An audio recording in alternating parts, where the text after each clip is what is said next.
Hi hello வணக்கம் மக்களே. இன்றைக்கி நம்ம பார்க்கக்கூடிய இந்த வீடியோவை ஸ்பான்சர் பண்ணுற நம்ம பைமோட் அப்ளிகேஷன். இந்த பைமோட் அப்ளிகேஷனை உங்கள் மொபைல் ஃபோனில் டவுன்லோட் பண்ணி உங்களுக்கு தேவையான வீட்டு பொருட்களை வாங்கி மகிழ்ந்துக்கோங்க. ஓகே, இன்றைக்கி நம்ம பார்க்கக்கூடிய டாபிக் என்னென்னா சச்சின் டெண்டுல்கர் அவர்களை பற்றி தான் இன்றைக்கி பார்க்க போகிறோம். வாங்க வீடியோக்குள்ளே போகலாம்.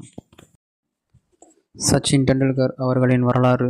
அதாவது சச்சின் டெண்டுல்கர் 1973ஆம் ஆண்டு ஏப்ரல் 24ஆம் தேதி பிறந்தார். இந்திய துடுப்பாட்ட கிரிக்கெட் வீரரும் இந்திய அணியின் முன்னாள் தலைவரும் ஆவார். துடுப்பாட்ட விளையாட்டில் எல்லா காலங்களிலும் விளையாடிய வீரர்களில் சச்சின் சிறந்த மற்றும் மிகவும் மதிக்கப்படும் வீரராக பரவலாக கருதப்படுகிறார். இவர் 11 வயது முதல் துடுப்பாட்டம் விளையாடி வருகிறார். தனது 16வது வயதில் பாகிஸ்தான் துடுப்பாட்ட அணிக்கு எதிராக 1989இல் கராச்சியில் நடைபெற்ற துடுப்பாட்டத்தில் முதல் முறையாக விளையாடினார். ஒரு நாள் பன்னாட்டு துடுப்பாட்ட போட்டிகளில் முதலாக 200 ஓட்டங்களை எடுத்தவர் இவர் ஆவார். பன்னாட்டு போட்டிகளில் 100 இவர் ஆவார். 100 எடுத்தவரும் இவர் ஆவார். தேர்வு துடுப்பாட்டம், ஒருநாள் பன்னாட்டு துடுப்பாட்ட போட்டிகளிலும் அதிக ஓட்டங்களை எடுத்த வீரர் இவரே. மேலும் பன்னாட்டு துடுப்பாட்ட போட்டிகளில் 30,000 ஓட்டங்களை கடந்த ஒரே வீரரும் ஆவார். இவரது முழு பெயர் சச்சின் ரமேஷ் டெண்டுல்கர். கிரிக்கெட். டெண்டுல்கருக்கு 2013ஆம் ஆண்டு இந்தியாவில் மிக உயரிய விருதான பாரத ரத்னா விருது வழங்கப்பட்டது. இதன் மூலம் மிக இளம் வயதில் இந்த விருதை பெற்றவர் என்ற சாதனையை விளையாட்டு வீரர்களில் இவர் விருதினை பெற்று பெறும் முதல் வீரர் என்னும் சாதனையையும் படைத்தார். இவர் 2019ஆம் ஆண்டு ICCயின் ஹால் ஆஃப் ஃபேம் பட்டியலில் இடம்பெற்றார். இதுவரை துடுப்பாட்டம் விளையாடிய அனைத்து மட்டையாளர்களிலும் தேர்வு போட்டிகளில் பிராட்மனுக்கு அடுத்த நிலையில் உள்ளவராக, ஒரு நாள் அனைத்துலக போட்டிகளில் ரிச்சர்டுக்கு அடுத்த நிலையில் உள்ளவராகவும் 2002இல் விஸ்டன் குழுமம் வெளியிட்ட தரவரிசையில் அறிவிக்கின்றது. இவர் 6 முறை துடுப்பாட்ட உலகக்கிண்ண போட்டிகளில் இந்திய துடுப்பாட்ட அணிக்காக விளையாடியுள்ளார். அதில் 2011 துடுப்பாட்ட உலகக்கோப்பையை வென்று இந்திய அணிக்கு இவர் சிறப்பு சேர்த்துள்ளார்.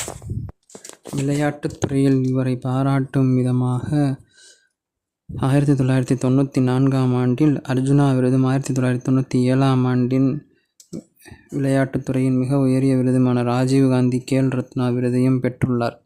மேலும் 1999இல் இந்தியாவின் குடிமை விருதுகளில் 4வதாக கருதப்படும் பத்மஸ்ரீ விருதையும் 2008இல் 2வதாக கருதப்படும் பத்ம விபூஷன் விருதையும் பெற்றார். மேலும் 2015 துடுப்பாட்ட உலகக்கிண்ண நவம்பர் 2016, 2013இல் தென்னாப்பிரிக்காவில் நடைபெற்றது. அந்த போட்டியில் இந்திய அணி வெற்றி பெற்ற சில மணியாலயத்தில் இந்திய பிரதமரின் அலுவலகத்திலிருந்து ஒரு அறிவிப்பு வந்தது. அதில் இந்தியாவின் மிக உயரிய விருதாக கருதப்படும் பாரத ரத்னா விருதுக்கு சச்சின் வழங்கப்பட இருப்பதாக தகவல் இருந்தது. மிக இளம் வயதில் இந்த விருதை பெற்றவர் என்ற சாதனையை, விளையாட்டு வீரர்களில் இந்த விருதினை பெறும் முதல் வீரர் என்னும் சாதனையையும் படைத்தார். 2010இல் பன்னாட்டு துடுப்பாட்ட அவை இவருக்கு அந்த ஆண்டின் சிறந்த துடுப்பாட்ட வீரருக்கான சர் கார்ஃபீல்டு சோபர்ஸ் கோப்பை விருதை வழங்கியது. ஆரம்பகால வாழ்க்கை. டெண்டுல்கர் ஏப்ரல் 24, 1973இல் தாதர், மும்பையில் பிறந்தார். இவரின் பெற்றோர்கள் மகாராஷ்டிரிய மற்றும் ராஜ்பூர் சரஸ்வத் பிராமண குடும்ப மரபை சேர்ந்தவர்கள் ஆவர். இவரின் தந்தை ரமேஷ் டெண்டுல்கர் பரவலாக அறியப்படும் மராத்திய புதின எழுத்தாளர் மற்றும் கவிஞர் ஆவார். இவரின் தாய் ரஞ்சினி காப்பீட்டு நிறுவனத்தில் பணிபுரிந்தார். ரமேஷ் தனக்கு மிகவும் பிடித்த இசையமைப்பாளரான சச்சின் தேவ் பர்மன் என்பாரின் பெயரையே தனது மகனுக்கு பெயரிட்டார்.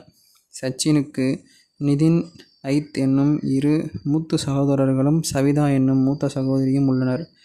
இவர்கள் மூவரும் இவரின் தந்தையின் முதல் மனைவிக்கு பிறந்தவர்களாவர்.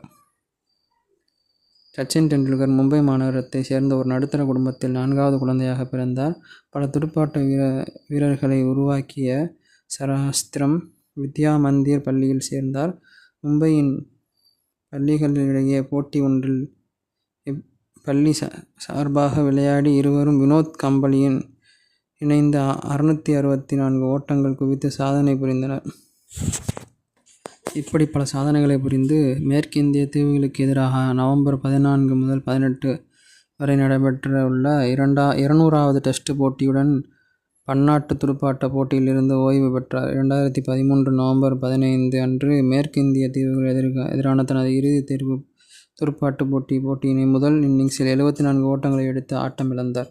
இதன் மூலம் தேர்வு துடுப்பாட்டத்தில் 16,000 ஓட்டங்களை எட்ட 79 ஓட்டங்கள் இருந்த நிலையில் ஆட்டமிழந்தார். இவரது ஓய்வின் போது இவருக்கு இந்தியா உயரிய விருதான பாரத ரத்னா விருதை கொடுக்க முடிவு செய்தது.